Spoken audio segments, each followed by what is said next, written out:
distance அப்படினா it is the actual path length covered by a body. For example, ஒரு பாடி எடுத்துக்கலாம். இந்த பாடி இங்கல இருந்து இங்க வரைக்கும் போகுது. பட் எப்படி போகுதுனா இப்படி போகுது. சரிங்களா? அப்புறம் ஆக்சுவலா அந்த எவ்வளவு டிஸ்டன்ஸ் டிராவல் பண்ணிருக்கோ அதுதான் என்னது? என்னோட டிஸ்டன்ஸ். சரியா? For example, Google map பார்த்திருக்கியா? Google map. Yes. இப்போ இந்த Google mapல சப்போஸ் நான் இங்க இருக்கேன். நான் எங்க போறேன்? என் ஃப்ரெண்ட் வீடு இங்க இருக்குது. ஆனா ஃப்ரெண்ட் வீட்டுக்கு ரோட் எப்படி இருக்குது? இப்படி இருக்குன்னு வெச்சுக்கோயே. இப்போ Google mapல உனக்கு டிஸ்டன்ஸ் காட்டுமா இல்ல டிஸ்பிளேஸ்மென்ட் காட்டுமா? டிஸ்டன்ஸ். அதாவது நீ எந்த பாதையில போக போறீ அதுதானே காட்ட போகுது. கரெக்ட்டா நான் சொல்றது புரியுதா? Very good.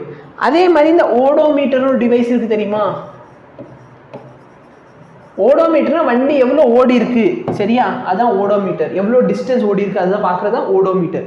அப்ப ஓடோமீட்டர் என்ன காட்டும்? டிஸ்டன்ஸ் காட்டும். whereas displacement அப்படினா so basically distance பார்த்தனா ஒரு scalar quantity. என்ன quantity? scalar. displacement என்னது? shortest distance between initial and final point. initial point என்ன சார்? initial என்ன? starting point. initial point என்னது? நம்ம எங்க இந்த பாதையை ஸ்டார்ட் பண்ண போறோம், சரி? இந்த பயணத்தை எங்க ஸ்டார்ட் பண்ண போறோம். ஃபைனல் பாயிண்ட் என்னது? End point. சரியா? அப்ப இந்த ஸ்டார்டிங் பாயிண்ட்டுக்கும் இந்த எண்ட் பாயிண்ட்டுக்கு நடுவுல நான் மேபி எப்படி போயிருக்கலாம்? நான் இப்படி போயிருக்கலாம். சரியா? ஆனா டிஸ்பிளேஸ்மென்ட் எவ்வளோ? இது ரெண்டுத்துக்கு நடுவுல இருக்க ஷார்ட்டஸ்ட் டிஸ்டன்ஸ். சரியா? புரியுதா? எஸ். அப்ப இதுதான் என்னது? டிஸ்பிளேஸ்மென்ட். சரிங்களா? Okay sir. ஓகே. இப்போ நல்லா பாரு, சப்போஸ் ரெண்டு விஷயங்கள் இருக்குன்னு வச்சுக்கோயே. என்கிட்ட ஒரு பைக் இருக்கு. பைக்ல நான் இந்த பாதையில தான் போக முடியும், கரெக்டா இல்லையா? என் வீடு இருக்கு, ஃப்ரெண்டு வீடு இருக்கு, நான் இந்த பாதையில தான் போக முடியும். அப்ப நான் எதை டிராவல் பண்ண? டிஸ்டன்ஸா டிஸ்பிளேஸ்மெண்ட்டா? டிஸ்டன்ஸை டிராவல் பண்றேன். இதே யோசிச்சு பாரு, என்கிட்ட இந்த அயன்மேனோட சூட் இருக்குன்னு வச்சுக்கலாமே. என்கிட்ட என்ன இருக்குது? Iron Man suit. அதாவது என்னால பறக்க முடியுது. அப்ப நான் எப்படி இப்படி ரோட்ல சுத்தி சுத்தி வரல, நான் ஸ்ட்ரெயிட்டா இங்கிருந்து இங்க போயிடுவேன்னா? அப்ப நான் ஸ்ட்ரெயிட்டா பறந்து போறேன்னா என்ன டிராவல் பண்ண? டிஸ்டன்ஸ் டிராவல் பண்ணா டிஸ்பிளேஸ்மெண்ட். டிஸ்பிளேஸ். சொல்றது புரியுதா? எஸ். இந்த டிஸ்பிளேஸ்மெண்ட் பார்த்தோன்னா ஒரு வெக்டர் குவான்டிட்டி. என்ன குவான்டிட்டி? இந்த வெக்டார்னா என்னன்னா உனக்கு ஒரு வேல்யூ இருக்கும். பேசிக்கலி அந்த வேல்யூவோட பேர் மேக்னிடியூட்னு சொல்ல போறேன். மேக்னிடியூட். அதுவும் இல்லாம என்ன இருக்கும் எக்ஸ்ட்ராவா? Very good. டைரக்ஷன் இருக்கும். சரியா?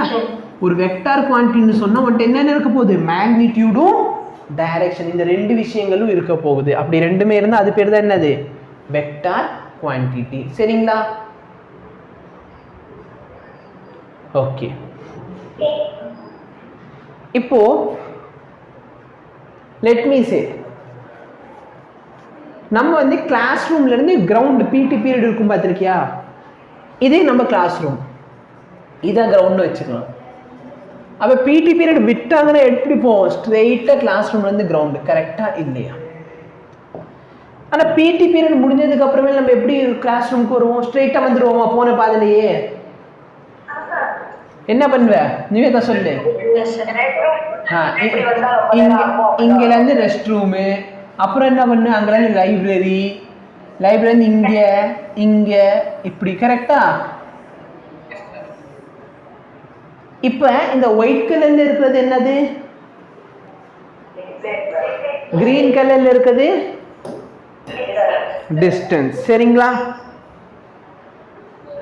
இப்போ ஒரு சில எக்ஸாம்பிள் எடுத்துக்கலாம். நான் என்ன பண்ணியிருக்கேன்னா இங்கிருந்து இங்க வரைக்கும் நடந்திருக்கேன். அப்ப என் டிஸ்டன்ஸ் எவ்வளோ? நான் எவ்வளவு தூரம் நடந்திருக்கேன்? Very good. அப்ப என் டிஸ்டன்ஸ் எவ்வளோ? 10. டிஸ்பிளேஸ்மெண்ட் எவ்வளோ? எப்படி பார்க்கணும்? இது ஸ்டார்டிங் பாயிண்ட், இது ஃபைனல் பாயிண்ட். இது ரெண்டுத்துக்கு நடுவில் இருக்கிறது வேல்யூ என்ன? 10. Very good. ரெண்டாவது கேஸ் பாரு, நான் ஃபர்ஸ்ட் இவ்வளோ நடந்தேன், அப்புறம் இவ்வளோ நடந்திருக்கேன். அப்போ டிஸ்டன்ஸ் எவ்வளோ? டிஸ்பிளேஸ்மெண்ட் எவ்வளோ? நல்லா வரும். ஃபர்ஸ்ட் 10 அப்புறம் 5. அப்போ மொத்தம் இங்கேயும் 15 தான் வருது. ஏன்னா ஃபைனல் பாயிண்ட் இங்கே இருக்குது, இனிஷியல் பாயிண்ட் அங்கே இருக்குது. சொல்கிறது புரியுதா? இப்போ நல்லா பாரு, நான் 10 மீட்டர் முன்னாடி போயிருக்கேன், 5 மீட்டர் பின்னாடி வந்திருக்கேன். அப்போ டிஸ்டன்ஸ் எவ்வளோ? Very good. டிஸ்டன்ஸ் எவ்வளோ? 15. டிஸ்பிளேஸ்மெண்ட் எவ்வளோ? எப்படி பார்க்கறது? நல்லா பாரு, எது ஸ்டார்டிங் பாயிண்ட்? இது ஸ்டார்டிங் பாயிண்ட். ஃபைனலாக நான் இங்கே இருக்கேன். அப்போ இதுக்கு நல்ல இருக்க தூரம் எவ்வளோ? 5 மீட்டர். கரெக்டா இல்லையா? ஆக்சுவலாக நம்ம வாழ்க்கையில் வந்து பயணிக்கிறது பார்த்தோன்னா டிஸ்டன்ஸு. நம்ம ஒரு நொடியில் என்ன பண்ணுறோம்? டிஸ்டன்ஸை தான் ட்ராவல் பண்ணிக்கிட்டு இருக்கோம். ஆனால் சுற்றி இருக்க பார்க்குறவனுக்கு என்ன தெரிய போகுது? டிஸ்பிளேஸ்மெண்ட். எப்படி சார் அப்படின்னா நல்லா பாரு, சரியா? ஃபார் எக்ஸாம்பிள், இது உன்னோட ஸ்டார்டிங் பாத், சரியா? இந்த உன் starting point as a dropper, ஓகேவா? ஆஸ் அ ட்ராப்பராக நீ இங்கே தான் இருக்க, 0ல் இருக்க. இதுதான் உன்னோட final aim, NEET exam clear பண்ணுறது. கரெக்டாக இல்லையா? இப்போ ஆக்சுவலி நீ ட்ராவல் பண்ணுறது எப்படி இருக்கும்? ஃபஸ்ட்டு நீ பார்க்குறதுக்கு என்ன இருக்கும்? சூப்பராக புரியுது, நல்ல மார்க்கு, கண்டிப்பாக நீட்டை நோக்கி போய்கிட்டு இருமே. திடீர்னு பார்த்தோன்னா ஒரு சில டெஸ்ட்டுக்கு அப்புறம் என்ன ஆயிரும்? கான்ஃபிடன்ஸ் ஃபுல்லாக 0 ஆகிற மாதிரி இருக்கும். அப்புறம் என்ன பண்ணிட்டேன்? திரும்பி இங்கே வந்துட்டேன். திரும்பி என்ன பண்ண? கொஞ்சம் கொஞ்சமாக இம்ப்ரூவ் பண்ணுறேன். திரும்பி மார்க் கம்மியாகுது, திரும்பி கூட்டி ஃபைனலாக எப்படியோ போயிட்டு நீட் எக்ஸாமை குவாலிஃபை பண்ணிடுறேன். கரெக்டாக இல்லையா? இப்போ நீட் ட்ராவல் பண்ணது ஒரு பெரிய ஜேர்னி. இதை படிக்கிற, அதை மறந்து போகுது, திரும்பி ரீடெஸ்ட் எழுதுறேன், ரீடெஸ்ட்டில் மார்க் கம்மியாகுது, திரும்பி உட்காந்து படிக்கிற, முதல்லேருந்து படிக்கிற, கொஸ்டின்ஸை இன்னும் சால்வ் பண்ணுறேன், இன்னும் ஹார்ட் ஒர்க் பண்ண. இந்த மாதிரி ஏகப்பட்ட ஃபேஸ் இருக்கும் இந்த ப்ரிப்ரேஷனில். ஆனால் சுற்றி பார்க்குறவனுக்கு என்ன தெரியும்? 0ல் இருந்த நீட் எக்ஸாம் கிளியர் பண்ணிட்டேன், அவ்வளோதான். கரெக்டாக இல்லையா? சரி, இப்போ நீ வந்து ஒரு சில டைம் நீ வந்து ஸ்கூலுக்கு போகிறேன்னு வச்சுக்கோ. ஏன் வீட்டில் இருக்க என்ன சொல்லுவான்? பையன் தான் வீட்டிலேருந்து ஸ்கூலுக்கு போயிருக்கான், அவ்வளோதான். ஆனால் அந்த வீட்டிலேருந்து ஸ்கூலுக்கு போகிறப்ப நீ பண்ண கஷ்டம் உனக்கு தெரியுமா? உனக்கு மட்டும்தான் தெரியும். ஆனால் சுற்றி இருக்கவனுக்கு என்ன தெரியும்? வீடு, ஸ்கூலு, அவ்வளோதான். கரெக்டாக இல்லையா? இப்போ ஃபார் எக்ஸாம்பிள் என்னோட வாழ்க்கையை எடுத்துக்கிட்டேன்னா உங்களுக்கு என்னோட வாழ்க்கை என்னன்னு தெரியும். எம்எஸ்சி முடித்தேன், இப்போ நீட் நடத்திக்கிட்டு இருக்கேன், இவ்வளோ தானே தெரியும். கரெக்டாக இல்லையா? இல்லை நான் என்ன பண்ணேன்? 12th எடுக்கிற வச்சுக்கோ, இது 12th, இது வந்து டியூஷன். எம்எஸ்சி முடித்தேன், பிஎஸ்சி முடித்தேன், எம்எஸ்சி முடித்தேன், டியூஷன் நடத்தினேன், இவ்வளோதான் என் வாழ்க்கை. கரெக்டாக இல்லையா? ஆனால் இந்த வாழ்க்கையில் நான் இப்படி டைரெக்டாக ட்ராவல் பண்ணியிருப்பேன். அந்த ட்ராவல் பண்ண ஆக்சுவல் பார்த்து எவ்வளோ டிஸ்டன்ஸுங்கிறது அப்படிங்கிறது எனக்கு மட்டுமே தெரியும். கரெக்டாக இல்லையா? சரியா? ஓகே, இப்போ கொஸ்டினுக்கு வா. கதை பேசுனது போதுவா, கொஸ்டின் சால்வ் பண்ணு. அடே இங்கே பாரு, நான் ஃபஸ்ட்டு 4 மீட்டர் போகிறேன், அப்புறம் 3 மீட்டர் போகிறேன். அப்போ என்னோட டிஸ்டன்ஸ் எவ்வளோ? டிஸ்டன்ஸ் வந்து 7 மீட்டர். டிஸ்பிளேஸ்மெண்ட் என்ன? Very good. இப்போ கேஸ் பாரு, ஃபர்ஸ்ட் நான் நேராக 4 மீட்டர் போயிட்டு பின்னாடி 3 மீட்டர் வந்துட்டேன். அப்போ இது என்னோட ஸ்டார்டிங் பாயிண்ட், இது என்னோட ஃபைனல் பாயிண்ட். கரெக்டா? அப்போ டிஸ்டன்ஸ் எவ்வளோ? டிஸ்பிளேஸ்மெண்ட் எவ்வளோ? அப்படின்னா என்னன்னா ஸ்டார்டிங் பாயிண்ட்ல எவ்வளோ தூரத்தில் இருக்கேன், அவ்வளோதான். புரியுதா? அது இது பாரு, இங்கே டிஸ்டன்ஸ் எவ்வளோ? டிஸ்பிளேஸ்மெண்ட் எவ்வளோ?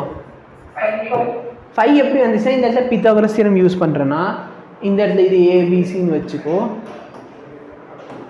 ஃபார்முலா என்ன? Hypotenuse square equal to sum of the square of the other 2 sides. அப்போ 4 square plus 3 square. 4 square 16, 3 square வந்து 9, அப்போ 25. அப்போ ஏபி பார்த்தோன்னா ரூட் ஆஃப் 25. ரூட் ஆஃப் 25 எவ்வளோ? புரியுதா எப்படி 5 மீட்டர் வந்துச்சுன்னு?